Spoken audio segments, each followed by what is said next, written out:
Hi mga kapakot, magandang gabi na naman sa inyong lahat dyan. Nandito na naman ako, nagbabalik mga kapakot. At sa gabing ito, may ibabahagi ako sa inyong kaalaman mga kapakot kung paano maiwasan ang ganitong uri ng problema mga kapakot. Ang biglang pagkawala ng kulay sa kanyang printout mga kapakot.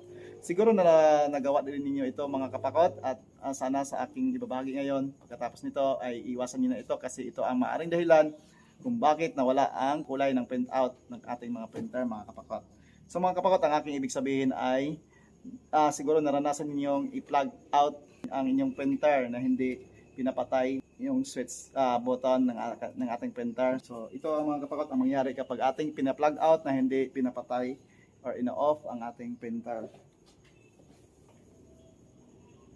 Mga kapakot, nakita niyo ba na kahit binunod ko na ang kanyang cord, di agad napatay ang ilaw. Ibig sabihin, may natira pang kuryente sa kanyang board.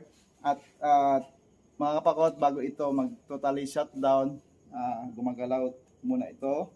At ito ang dahilan mga kapakot kung bakit mawala ang kulay. Okay, ito ang purge mga kapakot. At kapag hindi na ito naka-align sa kanyang print head, ang kadalasan mangyari ay mawala ang kulay sapagkat magka-clog ang print head. So that's all mga kapakot.